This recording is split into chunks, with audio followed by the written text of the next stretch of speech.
안녕하세요. 자, 오늘 강의는 점유권입니다. 페이지 290페이지죠.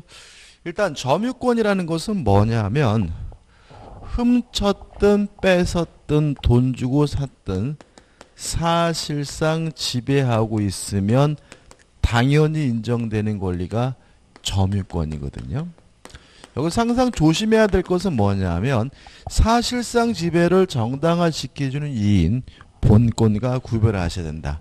제가 지금 이 안경을 쓰고 있으면 이 안경에 대해서 사실상 지배를 하고 있기 때문에 점유권이 있는 거고요. 저는 이 안경을 쓰고 있는 이유가 뭐냐 하면 돈 주고 샀거든요. 따라서 정당화시켜주는 이유인 본권은 소유권이 되는 거죠. 근데 만약에 제가 이 안경을 훔쳤어요. 훔쳤더라도 이 안경에 대해서 사실상 지배를 하고 있기 때문에 뭐가 인정되는 거죠? 점유권이 인정이 되는 거고요. 다만 훔쳤기 때문에 정당화시켜준 이유인 본권은 없는 거죠. 이게 의의입니다. 그래서 교재 보시면 2번 점유죄 대우 사회적 작용이 나오는데 왜 훔친 사람에게도 점유권이라는 권리를 인정해 주느냐? 이유는 사회의 평화를 유지하기 위해서 인정되는 거다라고 이해하는 것이 우리 통설적 견해고요. 연역은 뭐 의미 없습니다. 절대 안 오니까 신경 쓰지 마시고 우측에 보시면 점유권의 의 또 나와 있죠. 점유권 뭐냐? 훔쳤든 뺏었든 돈 주고 샀든 사실상 지배하고 있으면 당연히 인정되는 권리가 점유권이다. 조심할 것은 우측에 양가를 위반해가지고 점유할 수 있는 권리 본권과 구별하셔야 된다. 그 다음에 점유의 개념에서 점유를 하려면 어떻게 해야 되느냐? 1번 사실상 지배를 해야 된다. 해가지고 넘겨보시면 판례가 나오는데 이거는 상식적으로 이해될 수 있는 부분이니까 한번 읽어보시면 되고요. 다만 이러한 사실상 지배에 주관적 의사가 필요한가에 대해서 우리 통설은 주관적 의사는 필요 없다. 다만 그 물건이 나에게 있다는 사실에 대한 인식 정도는 필요한데 이걸 우리가 점유 설정 의사라는 말을 쓰죠. 대표지가 나오죠. 다음 중 본권을 가지지 않으나 점유권을 가지는 자 5번이죠. 절취했다면 사실상 지배했기 때문에 점유권은 있지만 정당화시킨 유인 본권은 없으니까 답은 뭐죠? 5번이 되는 거죠. 자, 우측에 보시면 점유의 관념화라는 게 나와요. 자, 이런 문제입니다. 사실상 지배를 하고 있으면 당연히 인정되는 권리가 점유권이니까 사실상 지배와 점유권이 당연히 일치돼야 되는 것이 원칙이지만 불일치되는 경우도 있다. 이런 경우를 우리가 점유의 관념화라고 해요. 그러면 사실상 지배와 점유권이 불일치된다는 말은 두 가지라는 얘기죠. 첫째, 사실상 지배를 하고 있는데도 불구하고 점유권이 인정되지 않아서 불일치되는 경우가 있을 텐데 이런 사람 우리가 뭐라 그러냐면 점유 보조자라고 하고요. 반대로 사실상 지배를 하지 않는데도 불구하고 점유권이 인정이 되기 때문에 불일치되는 경우도 있는데 이러한 사람이 누구냐면 간접 점유자가 되는 거거든요. 교재는 무엇부터 나오고 있냐면 점유 보조자부터 나오고 있죠. 자, 그럼 교재 보시면 점유 보조자에서 195조가 나옵니다. 제가 읽어보면 가사상, 영업상, 기타 유사한 관계에 의하여 타인의 지시를 받아 물건에 대한 사실상의 지배를 하는 때에는 그 타인만을 점유자로 한다. 그럼 여기서 우리가 가사상이란 말 속에서 우리가 누구를 떠올리면 되냐면 가정부나 파출부를 떠오르면 되고요. 영업상이란 말 속에서 점원이나 알바생을 떠오르면 되거든요. 그러면 이 가정부 점원은 사실상 지배를 하는데도 불구하고 점유권이 없어요. 왜 그러느냐? 이 사람들은 타인의 지시와 명령에 따라서 사실상 지배하기 때문이다. 이런 의미가 되는 거고 내용은 이러한 사람은 사실상 지배를 하고 있기 때문에 무엇은 인정이 되냐면 자력 구제권은 인정이 돼요. 그렇지만 점유권은 없기 때문에 점유권에 의한 물권 소유권 행사할 수 없겠죠. 따라서 점유 보호 청구권 행사할 수가 없고요. 또 점유권이 없다라는 말은 이 사람들은 점유자가 아니란 얘기니까 물권적 청구권의 상대방이 될 수가 없겠죠. 왜냐하면 물권적 청구권의 상대방이 되려면 누구여야 돼요? 점유자이어야 하니까요. 자, 교재 의 나와 있고 근거를 읽어보시면 될 것 같고 성립 요건은 특별한 건 없어요. 타인을 위하여 가정부나 점원처럼 타인을 위하여 사실상 지배를 하고 있을 것. 그 다음에 지시와 명령관계, 점유 보조관계가 있어야 되는데 넘겨보시면 이러한 점유 보조관계가 꼭 유효할 필요는 없는 거죠. 무효라도 타인을 위하여 지배하고 있다면 그 사람의 점유는 점유 보조자가 되는 거고요. 그 다음에 3번 점유 보조 관계가 성립에 문제되는 경우에 나와 있는데 첫째 부부 사이가 나오는데 와이프는 점유 보조자가 아니다. 또 다른 점유자다 이거거든요. 물론 부부 사이에 지시 명령 관계 있을 수는 없는 거거든요. 근데 왜 이러한 판례가 나타나게 되냐면 요 문제죠. 만약에 처가 점유 보조자라고 평가된다면 그 사람은 뭐가 될 수 없죠? 물권적 청구권의 상대방이 될 수 없잖아요. 근데 처가 점유 보조자가 아니라 점유자라는 말은 처를 상대로 하는 물권적 청구권 행사가 가능하다는 의미가 되니까 주의하시기 바라고요. 나번 법인의 기관은 당연히 점유 보조자는 아닙니다. 설명드릴 게 없고 답은 자기 물건의 소유죠. 다시 말하면 자신의 소유물에 대해서도 지시와 명령에 따라서 지배하고 있다면 뭐가 될 수 있냐면 점유 보조자가 될 수가 있다. 예를 들어 가지고 엄마가 3살 먹은 아들에게 자전거를 사줬어요. 그러면 그 자전거는 그 아이 겁니다. 사서 준 거니까. 다만 그 아이는 그 자전거를 엄마의 지시와 명령에 따라서 지배하기 때문에 뭐가 되는 거죠? 점유 보조자가 되는 거죠. 그러면 그 아이는 소유자이긴 하지만 자신의 물건에 대해서 뭐가 되는 거죠? 점유 보조자가 되는 거죠. 따라서 소유권이 있든 없든 타인의 지시에 따라서 사실상 지배하게 되면 이러한 사람들은 뭐가 되는 거죠? 점유 보조자가 되는 거죠. 효과는 요거죠. 점유 보조자는 사실상 지배를 하고 있기 때문에 자력구제권 인정이 되고요. 점유권이 없기 때문에 점유권에 기한 물권의 청구권인 점유보호 청구권 행사할 수가 없고요. 또 점유권이 없다라는 말은 점유자가 아니니까 물권의 청구권의 상대방이 될 수가 없다. 이렇게 정리하면 되겠죠. 그 다음 간접점유입니다. 일단 간접점유라는 것은 사실상 지배를 하지 않는데도 불구하고 점유권이 인정되는 사람이거든요. 자, 우측 상단에 보시면 법조문이 나와 있죠.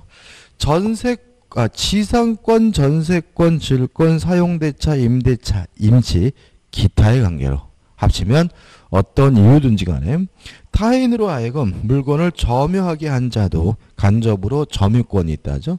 다시 말하면 자신의 소유물을 타인에게 지배시키고 있기 때문에 사실상 지배를 하지 않는데도 불구하고 점유권이 인정되는 사람이 간접점유자고요. 간접점유자의 가장 대표적인 사람이 누가 되는 거죠? 임대인이 되는 거죠. 그러면 결론은 이 간접점유자는 사실상 지배를 하지 않고 있기 때문에 자력 구제권은 인정되지 않겠죠. 또 점유권이 있기 때문에 점유자이니까 물권적 청구권의 상대방이 될 수가 있는 거죠. 그래서 우리가 물권적 청구권의 상대방은 점유자고 직간접을 불문한다는 얘기는 물권법 총론 시간에 했던 거죠. 또 간접점유자도 점유권이 있기 때문에 점유권에 기한 물권적 청구권인 점유보호청구권을 뭐 할 수 있겠습니까? 행사할 수가 있겠죠. 자, 교재 보시면 기능만 이유가 나오고 한번 읽어보시면 될 것 같고 성립요건 자신의 물건을 특정인이 직접 점유하고 있어야 된다. 임대차 계약이나 지상권 설정 계약과 같은 점유 매개 관계가 존재해야 되고요. 따라서 이런 점유 매개 관계가 종료가 되면 1. 간접 점유자는 직접 점유자에 대해서 반환 청구권을 가지고 있어야 되고요. 물론 직접 점유자의 점유는 간접 점유자로부터 비롯됐으니까 2번 간접 점유의 권리가 더 포괄적으로 넓게 되고요. 그 다음에 이러한 점유 매개 관계는 중첩적일 수가 있죠. 왜냐하면 갑이 을에게 임대했더니 을이 또다시 병에게 전대할 수가 있으니까요. 그 다음 마지막으로 이러한 점유 매개 관계 무효든 유효든 따질 필요가 없는 거죠. 임대차가 무효든 임대차 계약이 유효든 어차피 소유자는 자신의 물건을 타인에게 지배시키고 있으니까 뭐가 되는 거죠? 간접 점유가 되는 거죠. 그 다음에 3번 간접 점유에 뭐가 나오죠? 효력이 나와요. 자, 한번 여기서 좀 생각을 해보죠. 자, 예를 들어보죠. 갑이라는 사람이 A라는 건물을 가지고 있는데 을과 만나가지고요. 임대차 계약을 했어요. 그러면 을이 임차인이고 갑이 임대인이겠죠. 그 다음에 이 건물에 현재 살고 있는 사람은 누구죠? 을이니까 을 임차는 당연히 뭐인 거죠? 점유자인 거죠. 근데 갑도 자신의 물건을 임대차 계약이기 위해서 을에게 지배시키고 있기 때문에 점유권이 인정되는데 이러한 갑과 같은 임대인을 우리가 간접 점유자라고 하는 거죠. 그래서 보통 을을 그냥 점유자 이럴 수도 있고요. 아니면 직접 점유자다라고 할 수도 있는 거죠. 자, 여기서 좀 생각해 볼 것은 첫 번째, 지금 하나의 물건에 갑에게도 점유권이 있고 을에게도 점유권이 있기 때문에 두 사람의 점유권이 충돌할 수가 있어요. 쉽게 말씀드리면 직접 점유자의 점유권이 더 세다. 따라서 을은 자신의 점유권을 갑에게 행사할 수가 있지만 갑은 을에게 자신의 점유권을 을에게는 뭐 할 수 없죠? 행사할 수가 없어요. 따라서 간접 점유자도 점유자이기 때문에 점유보호청구권이 인정된다는 말은 결국은 임차인과 같은 직접 점유자에게는 행사하지 못하고 누구한테만요? 제3자에게만 행사할 수 있다는 의미가 됨을 주의하시기 바라고요. 그럼 무슨 얘기냐? 자, 을이 살해될 요 집을 병이 불법으로 침탈을 해서 을을 몰아내고 병이 현재 그 집에 살고 있다면 갑도 점유자이기 때문에 병에게 점유권을 이유로 반환을 청구하는 것이 가능하다는 얘기죠. 근데 여기서 좀 조심할 것은 뭐냐 하면 요 집에 살아야 될 사람은 병도 갑도 아닌 을이에요. 따라서 갑은 어떤 형태의 반환 청구해야 되냐면 직접 점유자에게 돌려주란 형태의 반환 청구해야 되고요. 물론 을이 받을 수 없거나 받기를 거부하는 경우에만 자신에게만 반환을 청구할 수 있음을 주의하시기 바랍니다. 교재 우측에 좀 읽어볼까요? 우측이 아니네요. 좌측 하단에 보시면 왼쪽 하단에 보시면 이 점유보호청구권에다 제가 한번 읽어볼게요. 직접 점유자가 그 점유를 침탈당하거나 방해당하고 있는 경우에는 간접 점유자도 점유보호청구권을 가진다. 그러나 직접 점유자가 점유 침탈당한 경우 간접 점유자는 그 물건을 누구에게? 직접 점유자에게 반환할 것을 청구할 수 있고 직접 점유자가 그 물건을 반환받을 수 없거나 또는 이를 원하지 아니한 때에만 자기에게 반환할 것을 청구할 수 있다는 거 주의하시기 바랍니다. 그 다음 우측에 자력구제권 인정되지 않는다. 4번 직접 점유자의 관계는 요 빨간색 쓴 내용이니까 한번 읽어보시면 되겠죠. 그 다음에 3번 상속인의 점유가 나오는데 자, 상속은요 점유권도 승계시킵니다. 예를 들어서 저희 아버님이 이미 돌아가셨는데 제주도에 계시는 저희 아버님이 돌아가시면 저희 아버지가 가지고 있던 점유권도 저에게 뭐가 되냐면 상속이 돼요. 그럼 결과적으로 저는 그 물건에 대해서 사실상 지배를 하지 않는데도 불구하고 뭘 갖게 되는 거죠? 점유권을 갖게 되는 거죠. 다시 말하면 상속은 점유권도 승계시킴으로 상속인은 결과적으로 사실상 지배를 하지 않는데도 불구하고 뭘 갖게 됩니까? 점유권을 갖게 된다는 것만 주의하시면 되겠죠. 대표 예제입니다.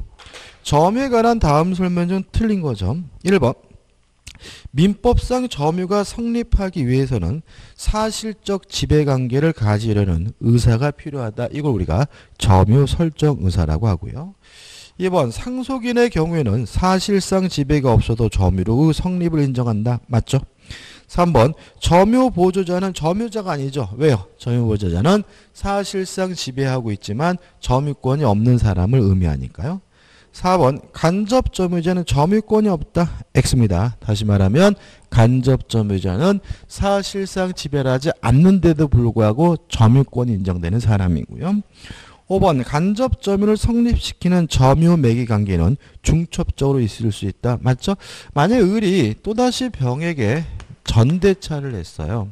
그러면 이 병이 뭐가 돼요?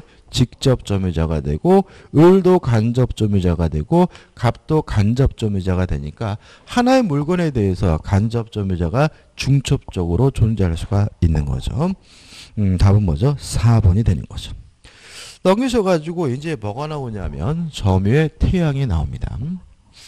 자, 일단 교재를 보기 전에 좀 생각해 볼 것은 뭐냐면 점유를 하고 있다면 몇 가지 사실에 대해서 추정이 돼요. 첫째, 소유의 의사가 있다는 사실이 추정이 되고요. 두 번째, 선의임도 추정이 되고 평온하고 공연함도 추정이 됩니다. 근데 점유하고 있더라도 추정이 안 되는 것이 있어요. 뭐냐면 무과실이죠. 따라서 점유자는 요 네 가지 사실에 대해서는 추정을 받기 때문에 스스로 뭐 할 필요 없죠? 입증할 필요가 없고요. 무과실에 대해서는 추정받지 않으므로 스스로 뭘 해야 됩니까? 입증을 해야 된다는 거 주의하시기 바라고요. 그 다음에 소유의 의사가 있는 점유를 우리가 자주점유라고 하고요. 반대로 소유의 의사가 없는 점유를 타주점유라고 하고요. 선의 반대말은 뭐가 되냐면 악의가 되고 평온하다는 말은 평화스럽고 온화하다는 거거든요. 반대말은 폭력에 의한 점유가 되는 거고요. 공연하다는 말은 공개적이라는 말이거든요. 따라서 반대말은 은밀하고 비밀스러운 점유, 은비에 의한 점유가 되고요. 또 무과실의 반대말은 뭐가 되냐면 유과실이 돼요. 총 점유는 이 10가지의 모습을 띠게 되는데 여기서 이제 우리 교재는 뭐부터 나오냐면 자주점유와 타주점유 해가지고 처음부터 이게 나오는 거죠. 일단 개념은 뭔가요? 소유의 의사가 있는 점유가 자주점유, 소유의 의사가 없는 점유가 뭐예요? 타주점유예요.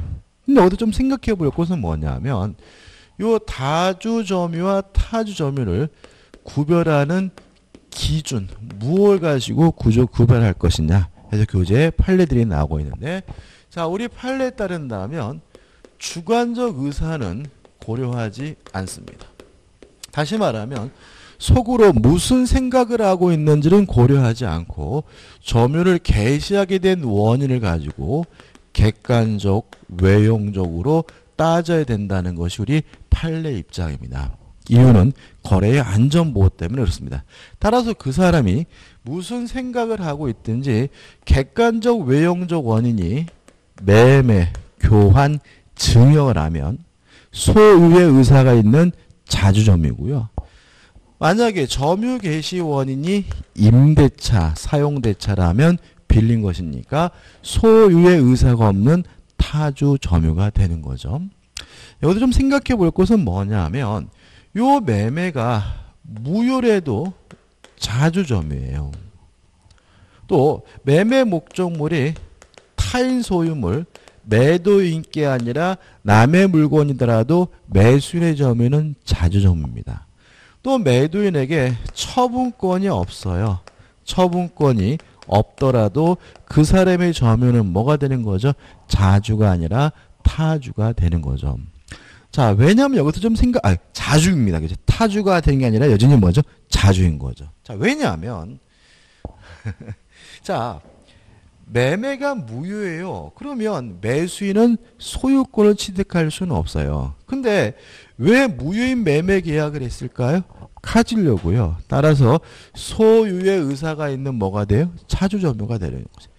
매도인 거가 아니라 매도인에게 또 처분권이 없어요. 그러면 매수인은 원칙적으로 소유권을 취득하지 못하는 겁니다. 그렇지만 왜 처분권이 없는 사람한테 샀느냐? 가지려고. 따라서 여전히 소유의 의사가 있는 무슨 점유가 되는 거죠?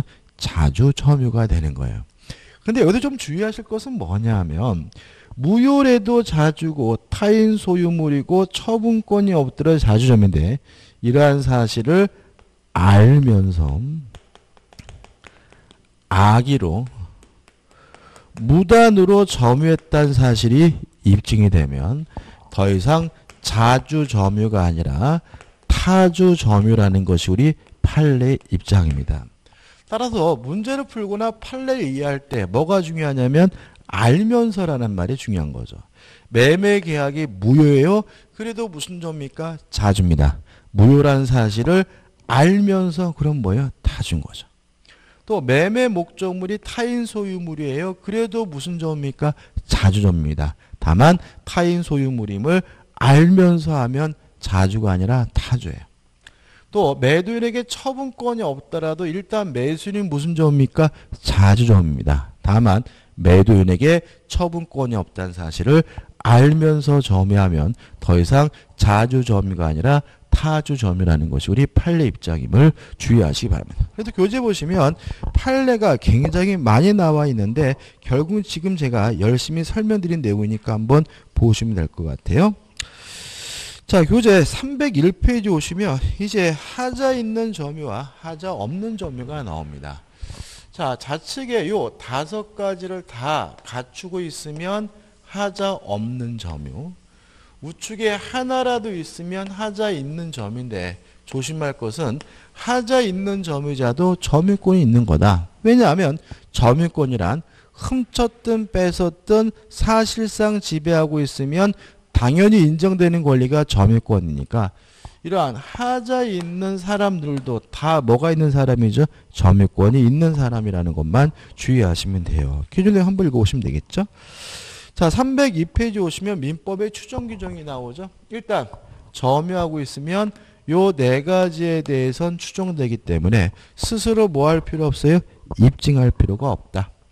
다만 무과실은 추정되지 않기 때문에 스스로 뭘 해야 돼요? 입증을 해야 된다. 꼭 기억해 주시고 그 다음에 이제 한편에서 나오는데 이게 어떤 문제냐면 자, 이 사람이 점유라고 있는데 선이에요.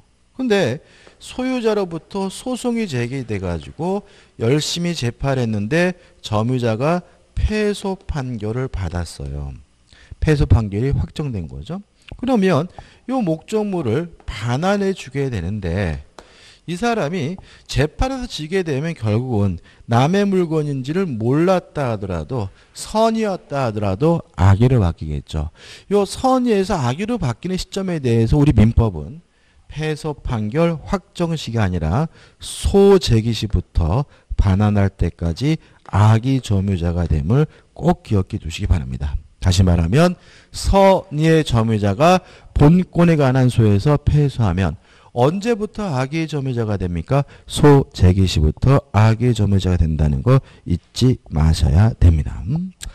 그 다음에 또 후반부에는 점유는 계속된 것으로 추정이 된다. 따라서 점유를 시작한 시점과 끝나는 시점, 양 시점만 입증하게 되면 중간은 계속되는 것으로 추정이 되기 때문에 스스로 뭐 할 필요 없죠? 입증할 필요가 없다는 거 유의하시면 되겠죠.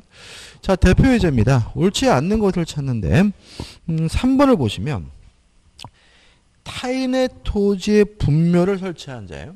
그러면 남의 땅인지를 알면서 무단으로 묘를 설치했다는 거거든요. 따라 이 사람은 자주점유가 아니라 무슨 점유죠? 타주점유예요. 그래서 이 사람이 만약에 20년 지난다 그래도 그 토지의 토지 소유권을 취득시할 수는 없습니다. 왜냐하면 자주가 아니라 타주이기 때문에 그런 거죠. 따라서 타인의 토지를 분묘를 설치한 자가 그 분묘 기지를 점유하는 경우 그 점유는 자주점유이다. X죠. 따라서 타주점유이기 때문에 20년 지나더라도 그 땅의 소유권을 취득시할 수는 없고요. 분묘, 기지권을 취득시하게 되는 거죠. 우측이 2번입니다. 점유에 관한 설명으로 옳은 것을 찾는데 1번 점유 매개관계의 직접 점유자는 타주점유이다. 자, 이거잖아요. 자, 임대차 계약에 의해서 점유하고 있는 임차인은 무슨 점입니까?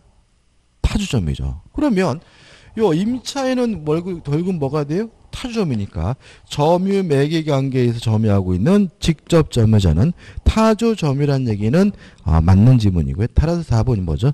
1번이 되는 거죠. 2번 점유자는 소유의 의사로 과실 없이 점유한 것을 추정한다. X죠. 뭐는 추정되지 않죠? 무과실은 추정되지 않죠. 3번 갑이 을로부터 임차한 건물 을의 동의 없이 병에게 전대한 경우 을만이 간접점유자이다? 아니죠. 동의가 있든 없든 만약에 을이 병에게 전대를 했다면 을도 간접점유자, 갓도 간접점유자니까 이것도 뭐가 돼요? X가 되겠죠.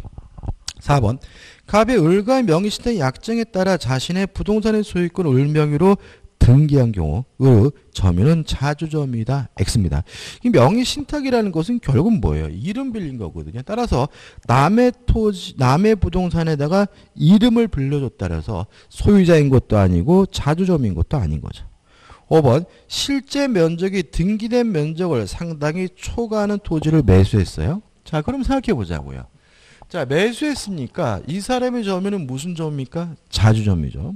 근데 초과된 부분은 매도인 게 아니라 타인 소유물이거든요. 근데 조금 넘은 것이 아니라 상당히 많이 넘었다면 알면서 매수했다라고 봐야 되니까 이때는 이 사람의 점유는 뭐가 되냐면 타주 점유가 되고요. 따라서 특별한 사정이 없으면 초과 부분의 점유는 자주 점유이다. X가 되는 거죠. 대표 질문이 또 나와 있죠. 점유에 관한 태양에 관한 설명 중 옳지 않은 것은 1번 처분 권한 없는 자로부터 자 처분권이 없더라도 매수는 무슨 점입니까? 자주. 알면서 했으면 타주니까 그 사실을 알면서 토지를 매수할 일을 점유하는 경우 그 점유는 타주점이다. 맞는 점이죠. 3번 볼까요? 타인의 토지에 분묘를 설치한 자가 그 분묘 기지를 점유하는 경우에 그 점유는 자주점이다. X죠. 답은 뭐죠? 3번인데 문제가 똑같은 문제가 두 개지가 뭐죠? 중복이 됐네. 그죠? 대표이제 두 개만 풀어보시면 될 것 같네요. 아이고 죄송합니다. 그죠? 똑같네. 자, 현재까지 한 문제 더 들어간 것 같아요. 자, 넘겨보시면 이제 점유의 취득과 상실이 나오는데 설명드릴 게 없습니다. 한번 쭉 읽어보시면 될 것 같아요. 제가 여러분들한테 설명드릴 것은 뭐냐 하면 305페이지 보시면 점유승계 효과라는 게 나옵니다. 자, 이런 문제입니다. 예를 들어 가지고 갑이 15년을 점유했고요. 을이 그것을 넘겨받아서 5년을 점유했단 말이죠. 근데 만약 을의 점유가 선이고 갑의 점유가 악인 경우에는 을에게 선택권이 주어집니다. 을 자신만의 점유 5년을 주장할 수도 있고요. 합산해가지고 몇 년을요? 20년을 주장하는 것도 가능해요. 다만 조심할 것은 뭐냐면 합산해서 20년을 주장하게 되면 하자가 승계가 되기 때문에 이제는 을은 악의 20년이 되는 거예요. 다시 말하면 자신만의 점유를 주장할 수도 있고 합산해가지고 주장할 수 있는데 합산해서 주장하게 되면 뭐가요? 하자가 승계된다는 거 주의하시기 바랍니다. 그 다음에 넘기셔가지고 점유권의 소멸에 대한 설명드릴 게 없고 306페이지 오시면 점유의 효력에서 1, 점유의 추정적 효력에서 1 또 나와있네요. 점유의 태약, 자주, 선의, 병원, 공유는 추정되지만 무과실은 뭐 되지 않습니까? 추정되지 않는다. 2번 점유 계속의 추정. 점유를 시작한 시점과 끝나는 시점만 입증하면 중간은 계속된 것으로 추정이 되고요. 3번 권리의 적법 추정이 나오는데 맨 밑에 줄 제가 한번 읽어볼게요. 점유자가 점유물에 대하여 행사하는 권리는 이렇게 나와있죠. 이걸 좀 메모를 좀 해보면 이 권리는 해서 이 권리를 밖으로 뽑아가지고 소유권이라고 적어놓자고요. 그럼 이제 다시 한번 읽어봐요. 점유자가 점유물에 대하여 행사하는 소유권은 적법하게 보유한 것으로 추정한다죠. 자, 이런 의미가 되는 거죠. 제가 지금 이 안경을 쓰고 있다면 저는 이 안경에 대해서 점유하고 있는 거잖아요. 그럼 여러분들은 어떻게 이해합니까? 아, 저 안경은 저 인간 거구나 라고 생각하겠죠. 다시 말하면 저는 이 안경을 점유함으로써 소유자임을 뭐 받는 거죠? 추정을 받는 거죠. 근데 문제는 뭐냐면 우측에 내용이 나오는데 자 이렇게 점유하고 있다는 이유로 소유자로 추정되는 것은 동산에 안 한다. 부동산의 경우에는 점유하고 있는 사람이 소유자로 추정되는 것이 아니라 등기하고 있는 사람이 소유자로 추정된다는 거 주의하시면 되겠죠. 자, 우측에 대표 예제가 나옵니다. 점유의 추정에 대한 다음 설명 중 옳지 않은 것을 찾네요. 1번 동산의 점유자 그 동산을 반환 시에 이거는